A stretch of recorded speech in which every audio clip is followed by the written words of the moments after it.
automotive manufacturer industry.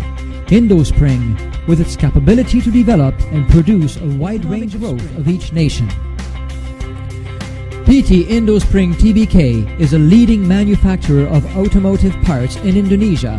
Within the transportation leading truck and car manufacturers in Indonesia, our products are sold in the aftermarket sector in automotive spare parts shops throughout Indonesia. And we also supply OEM products for Indonesian brand leaders of automotive manufacturer industry. Assalamualaikum warahmatullahi wabarakatuh. Kami dari kelompok 4 akan mempresentasikan hasil laporan kami, yaitu PT Indospring Tbk. Sebelumnya, perkenalkan nama saya Lucia Nurul Jubelia, NIM 16. Saya Haya Akila Ramadhani, NIM 3021810012. Nama saya Muhammad Alvin Firman Agustian, NIM 18. Saya Zaskia Wahyu Aulia, NIM 34. Di sini ada profil perusahaan. PT Indospring Tbk merupakan salah satu perusahaan industri yang memproduksi bekas untuk kendaraan, baik berupa bekas daun maupun bekas keong, yang diproduksi dengan proses dingin maupun panas, dengan lisensi dari Mitsubishi Steel Manufacturing, Jepang. PT Indospring lahir pada tahun 1958 dan sudah lebih dari 35 tahun PT Indospring terus berkembang berdasarkan peluang bisnis dalam permintaan di seluruh dunia. Kecepatan pertumbuhan membuat PT Indospring menjadi produsen terbesar di Asia Tenggara. PT Indo Prima Gemilang sendiri memiliki 10 anak perusahaan, di antaranya yaitu PT Indospring, PT Indo Prima Gemilang Engineering, PT Indo Baja Prima Murni, PT Jatim Tanam Steel, PT Indo Way Prima Industri Indo, PT Sumi Indo Wiring System, PT Extendi Prima Indonesia, PT Tosin Prima Fine Blanking, PT NRZ Prima Gasket, dan yang terakhir PT MK Prima Indonesia. Di sini ada lokasi perusahaan. Pabrik utama PT Indospring berada di Jalan Maijen Sungkono 10, Desa Sukoromadu, Gresik, Indonesia. Kode pos 61123. Selanjutnya terdapat jenis produk perusahaan. Produk yang diproduksi oleh perusahaan yaitu berbekas otomotif. PT Indospring sendiri menyediakan berbagai jenis produk yaitu 1. Multi-leaf spring, 2. Parabolic leaf spring, 3. Trailing leaf spring, 4. Tension spring, 5. Compression spring, 6. Valve spring, 7. Wiring, 8. Yuko-Oki leaf spring, ke-9 hot coil spring. Selanjutnya yaitu data jumlah pegawai perusahaan. Jumlah keseluruhan pegawai dari perusahaan PT Indospring yaitu kurang lebih 1.900 karyawan, dengan jumlah WNA atau warga negara asing sebanyak 10 orang, dan sisanya merupakan WNI atau warga negara Indonesia. Berikutnya yaitu profil pelanggan perusahaan. Pelanggan dari perusahaan PT Indospring dari berbagai kota di Indonesia, dan juga perusahaan PT Indospring bekerjasama dengan berbagai perusahaan otomotif seperti perusahaan Hyundai, Suzuki, Nissan, Kawasaki, dan perusahaan lainnya. Tidak hanya dari Indonesia, namun PT Indospring juga mengekspor produknya ke berbagai negara, di antaranya yaitu Rusia, Korea Utara, Amerika Serikat, Singapura, Malaysia, Australia, Jepang, Thailand, Vietnam, dan negara lainnya. Bab 2. Visi misi. Penjelasan visi perusahaan. Visi dari perusahaan PT Indospring adalah menjadi produsen leaf spring dan coil spring otomotif yang dapat diandalkan di dalam pasar global dengan produk yang berkualitas tinggi dan dikerjakan oleh manusia yang berkomitmen tinggi. Misi perusahaan PT Indospring Tbk yaitu ada 3. Yang pertama dapat diandalkan, meliputi mengirimkan produk yang memenuhi kebutuhan dan harapan secara konsisten kepada pelanggan, mewujudkan Indospring sebagai perusahaan ramah lingkungan. Yang kedua, berkualitas tinggi, yaitu menjalankan program perbaikan berkelanjutan melalui implementasi sistem yang berkualitas, memberdayakan orang melalui sistem pelatihan 5S, program PICOS, dan gugus kendali mutu. Dan yang terakhir, berkomitmen tinggi, yaitu mengejar nilai tertinggi dalam passion, integrity, komitmen, dan adoption terhadap pelanggan, pekerja, pemasok, dan masyarakat luas. Kemudian mengejar produktivitas tertinggi melalui orang dan output. Selanjutnya yaitu strategic objektif dari PT Indospring. PT Indospring juga memiliki strategi jangka pendek dan jangka panjang. Untuk jangka pendeknya sendiri yaitu 1. Menambah jumlah perusahaan partner kerja di dalam maupun di luar negeri. 2. Menambah jumlah pabrik. 3. Menempatkan diri menjadi produsen bekas otomotif terbaik di Asia. 4. Menambah jenis produk yang diproduksi. Sedangkan untuk jangka panjangnya yaitu 1. Menambah dan membimbing sejumlah SDM yang ahli dan handal. 2. Meningkatkan kualitas dan kuantitas produk yang diproduksi. 3. Meningkatkan kualitas pelayanan terhadap pelanggan. 4. Meningkatkan produktivitas pabrik. Bab 3. Struktur organisasi. Struktur organisasi yang dimiliki oleh PT Indospring berfungsi sebagai penggerak prosedural dalam kegiatan operasional perusahaan. Bentuk organisasi PT Indospring adalah struktur organisasi fungsional. Artinya adalah kelancaran tugas pemimpin dibantu oleh para staf, di mana staf berperan memberi masukan, bantuan berupa pikiran, dan juga saran-saran, serta memberikan data informasi yang dibutuhkan.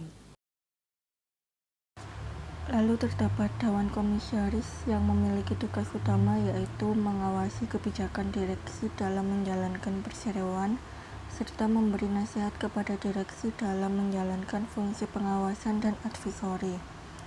Setelah itu terdapat Dewan Direksi atau Presiden Direktur yang juga memiliki tugas utama yaitu mengelola perusahaan agar sejalan dengan anggaran dasar. Dewan Direksi bertanggung jawab kepada Dewan Komisaris. Selanjutnya komite audit. Tugas dari komite audit sendiri yaitu membantu Dewan Komisaris dengan memberikan masukan dan usul atas laporan-laporan dari direksi, serta memberikan masukan atas hal-hal yang perlu mendapat perhatian dari Dewan Komisaris. Di sini komite audit bertanggung jawab kepada Dewan Komisaris. Selanjutnya sekretaris perusahaan. Tugas utama dari sekretaris perusahaan yaitu memastikan segala tindakan keputusan, operasional, dan prosedur dalam pengelolaan perusahaan. Sekretaris perusahaan ini bertanggung jawab kepada Dewan Direksi. Selanjutnya yaitu unit audit internal. Tugas utama dari unit audit internal adalah membangun suatu sistem pengendalian internal yang efektif untuk mengamankan investasi dan aset perseroan, dan memberikan laporannya kepada Direktur Utama dan Dewan Komisaris. Unit audit internal bertanggung jawab kepada Dewan Direksi. Berikutnya yaitu Direktur Pemasaran. Tugas utama Direktur Pemasaran adalah merencanakan, mengarahkan, mengawasi, dan bertanggung jawab terhadap seluruh kegiatan pemasaran perusahaan. Direktur Pemasaran bertanggung jawab kepada Dewan Direksi. Direktur Pemasaran juga memegang beberapa departemen, diantaranya yaitu OEM Sales Manager, Export-Import Manager, Local Purchasing Manager, Import Purchasing Manager, dan juga After Sales Market Manager. Selanjutnya yaitu Direktur Manufaktur. Tugas utama Direktur Manufaktur adalah perencanaan, koordinasi dan kontrol dari proses manufaktur dan bertanggung jawab memastikan barang diproduksi secara efisien. Direktur Manufaktur bertanggung jawab kepada Dewan Direksi. Direktur Manufaktur memegang beberapa departemen, diantaranya yaitu 1. Quality Assurance, 2. Quality Control Senior Manager, yang ketiga Senior Manager Pabrik 1, keempat Logistik Manager, kelima Senior Manager Pabrik 2, dan keenam PPIG Manager. selanjutnya yaitu Direktur Finansial dan Akuntan. Tugas utama dari Direktur Finansial dan Akuntan adalah mengelola, mengatur perencanaan keuangan dan memastikan ketersediaan dana untuk operasional perusahaan. Direktur Finansial dan Akuntan bertanggung jawab kepada Dewan Direksi. Direksi Finansial dan Akuntan memegang beberapa departemen, diantaranya yaitu yang pertama Manajer Akuntan dan Informasi, yang kedua Manajer Finansial dan Akuntan. Selanjutnya yaitu Direktur HRD dan GA General Affairs. Tugas utama Direktur HRD dan GA adalah bertanggung jawab secara penuh dalam sumber daya manusia suatu perusahaan, mulai dari persiapan perekrutan pegawai baru hingga mengurusi kontrak kerja pegawai serta mengelola dan mengembangkan sumber daya manusia semaksimal mungkin. Direktur HRD dan GA bertanggung jawab kepada Dewan Direksi. Direktur HRD dan GA memegang beberapa departemen, diantaranya yaitu yang pertama Organization Development Manager, yang kedua People Development Manager, dan yang ketiga PGA Manager. Berikut ini merupakan jumlah karyawan yang ada di PT Indospring pada tahun 2018 dan 2017. Untuk jumlah karyawan terbaru atau pada tahun ini, dari pihak perusahaan tidak dapat menjelaskan secara detail beberapa jumlah karyawan terbaru pada masing-masing departemen, karena hal tersebut merupakan rahasia perusahaan. bab 4, perencanaan atau rekrutmen SDM. Yang pertama yaitu perencanaan perekrutan SDM dan periodenya. Periode perekrutan sumber daya manusia oleh PT Indospring mengikuti kebutuhan sumber daya manusia yang diperlukan oleh tiap departemen. Apabila terdapat departemen yang membutuhkan karyawan, maka perekrutan akan dilakukan. Dan apabila tidak ada departemen yang membutuhkan karyawan, maka perekrutan tidak akan dilakukan. Jadi, PT Indospring tidak memiliki periode perekrutan tertentu.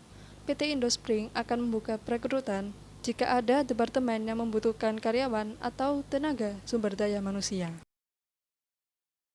Kemudian, sumber dana perekrutan.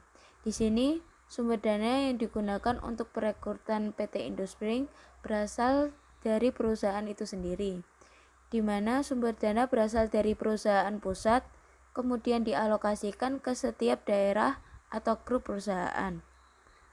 Untuk dana itu sendiri, dari pihak perusahaan tidak dapat menjelaskan berapa banyak dana yang dibutuhkan saat melakukan perekrutan, karena hal tersebut merupakan rahasia perusahaan. Tujuan perekrutan. Perekrutan karyawan dalam perusahaan ini ada yang sebagai karyawan tetap dan ada yang sebagai karyawan tidak tetap. Tujuan perekrutan dari PT Indospring yaitu untuk memenuhi kebutuhan perusahaan dalam hal sumber daya manusia, dan diharapkan perusahaan mendapatkan sumber daya manusia yang berkualitas tinggi, bertanggung jawab, memiliki komitmen dalam bekerja, dan sesuai dengan divisi atau departemen masing-masing. Kemudian yang terakhir, pihak yang melakukan seleksi. Proses seleksi perekrutan sumber daya manusia di PT Indospring sendiri dilakukan oleh HRD. Pihak HRD akan menyeleksi calon karyawan yang mendaftar berdasarkan kriteria yang dibutuhkan oleh perusahaan Indospring.